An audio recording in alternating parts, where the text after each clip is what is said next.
All right, let's get back to Travis Sanheim for a moment. His dip recently has been apparent. The scoring has all but dried up. Oh, it's that's dead. been a bit of an issue. The defense also Not good. not all that good.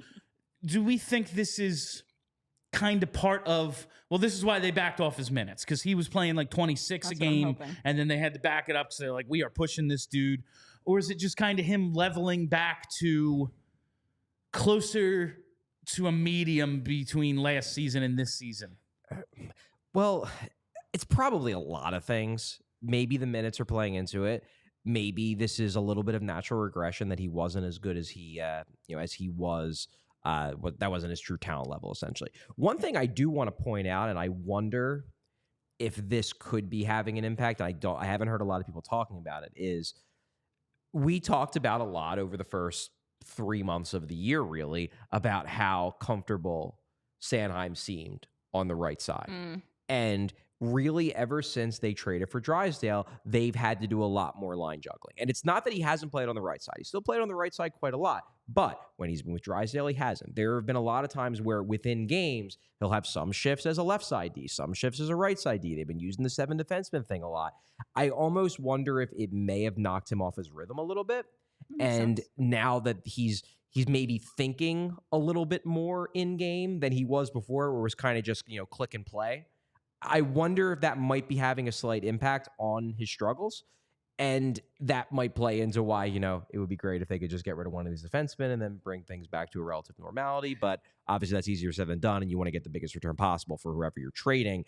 It is a logjam. And I wonder if the logjam is hurting Travis Sanheim, his comfort level, a little bit more than maybe people realize. It's the 7 defenseman thing, like maybe just not having that steady partner that he had. Like we talked so much about, listen, is Cam York producing the offense we want? No. But on that top pair, they were winning a lot of games, playing a lot of minutes, and it seemed to be working pretty well. They're playing over a third of the game, the two of them together, and they're winning a lot. So this thing seems to be working. Now, I believe John Tortorella said today after practice or yesterday, the lines out there don't think that these are like set in stone or whatever. But we see Sanheim with a familiar partner, Rasmus Ristolainen. Now that does move Sanheim back to the left side where he had so much success on the right. But it is familiar. It's a familiar They've spent pair. the better part of the previous 2 seasons together. Yeah, especially, what was it, the 2021-2022 season? That was more or less turned out to be their most effective pair, especially because the first pair with Provorov was a dumpster fire that year. It was. Do we think this is... Now, maybe he's right back on the right. Maybe he's back on the right side with York. Maybe it's Drysdale. Also, it's probably going to be 7 defensemen again, so it's going to be a little bit of everything. Exactly. But maybe putting those two together for a little bit to steady Sanheim, could that be the reason behind it? Just like, here's something familiar, and you know where Ristolainen's going to be. True. He is the stay-at-home defenseman on this team. Go do what you were doing in the first half of the season. I mean, it could be for both of them a little bit of like, here's a comfortable partner, get your shit together, because they both have been struggling. Yeah, Risto got scratched that one game. Yeah, he hasn't been great either. And I just think we haven't been talking about it much because it just doesn't really... Right, exactly.